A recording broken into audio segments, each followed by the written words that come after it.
For me, it's a pleasure, and every single occasion, to be able to talk to AmCham. So many of you have heard me before over the last few years. You know that this is my other home. I come from a career of public diplomacy focused on commercial affairs, and this is where my heart is. Building strength, building prosperity, building peace through business and economic relationships and cooperation, and that's what AmCham does. And I'm really proud of this AmCham for its dynamic place within the economy and the impact of AmCham on behalf of all its members and on behalf of the entire economy of Montenegro. The work you do is so important. Prime Minister Spajic, we're really honored that you're here. This is an important annual event.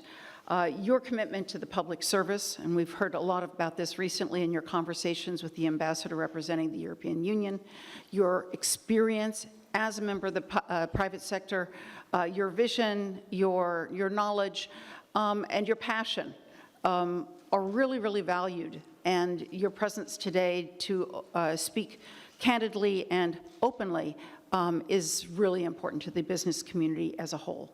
We're really eager to hear more about your vision today. On behalf of the U.S. government, I always thank AmCham for compiling the biennial business climate report. And I have a copy on my chair. I hope all members have it. I hope members of the media and public have a chance to see the work that the AmCham has done on behalf of Montenegro and its economy. Now, I can assure you of a few things. We have a new administration in the United States. They pay attention to reports just like this. I pay attention to reports just like that. My embassy team pay attention to reports like this, because your findings among all your AmCham members go straight to the government of Montenegro with a recipe for success. The challenges are one thing. The solutions to those challenges are the ones that build Montenegro's economic competitiveness and prosperity.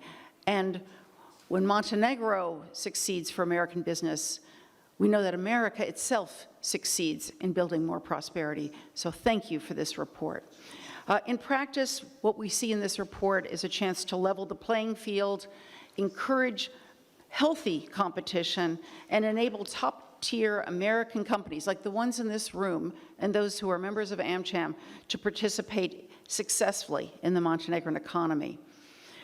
We take particular note of those policies, practices, agreements, or other actions by the government of Montenegro that might potentially unduly disadvantage American companies. And we hope, Prime Minister, that you and your cabinet take into consideration the needs of the business community as reflected in the Business Climate Report.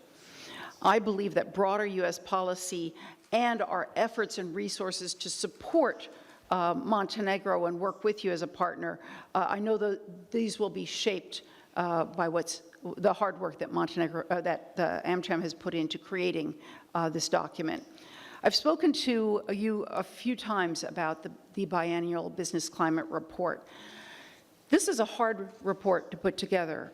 It reflects a big body of knowledge, interviews, hundreds, if not perhaps thousands of individual discussions and surveys.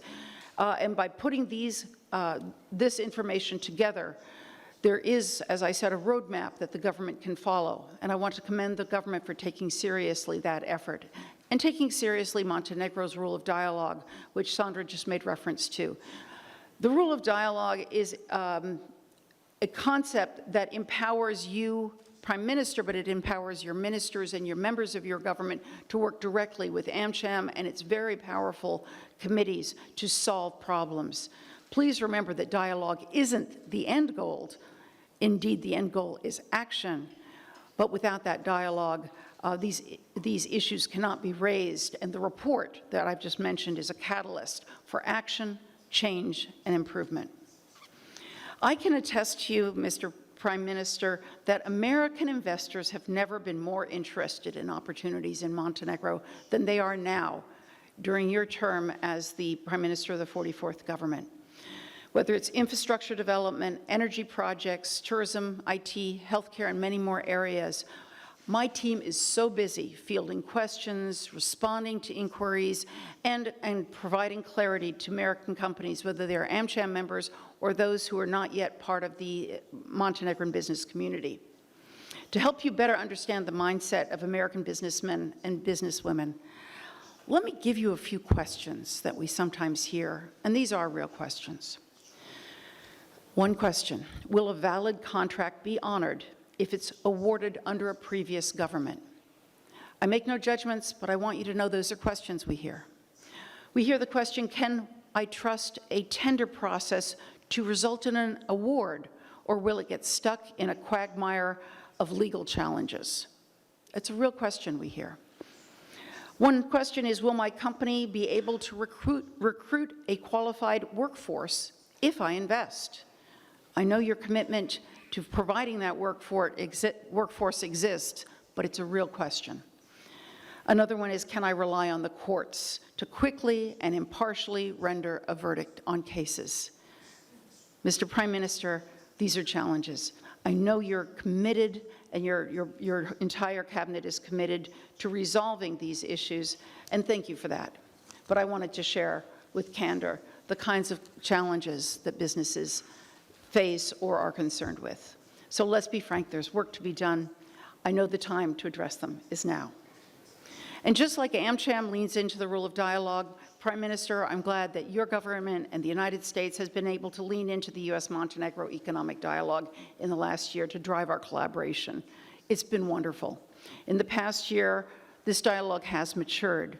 Last October, when your delegation, led by Deputy Prime Minister Jeljušaj, visited Washington with 4 ministers, we were delighted that we were able to sign an MOU on economic cooperation and that the delegation really got to work. They met with members of my government and with the private sector, and I can say that collaboration is bearing fruit. U.S. businesses, as a result of those engagements, are exploring ways to solve some of Montenegro's most pressing needs in infrastructure, energy, and the digital space, just to name a few.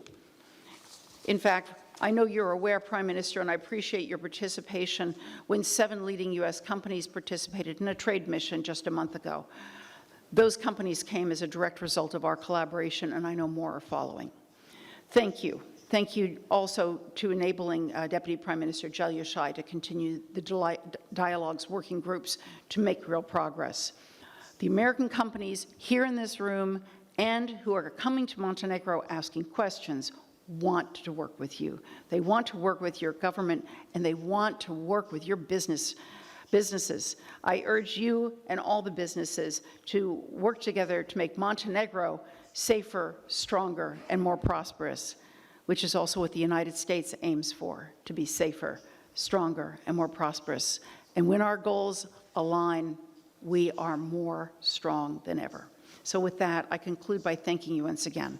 Prime Minister, ministers, member of the government, and friends from AmCham, thank you for being here today. Thank you for, through dialogue, and most importantly, through action, delivering for business and for investment, and making Montenegro a place where American business wants to participate. Looking ahead, I think U.S.-Montenegrin business partnerships are sure to be stronger than ever in the very near future. Thank you, sir, and thank you, everyone.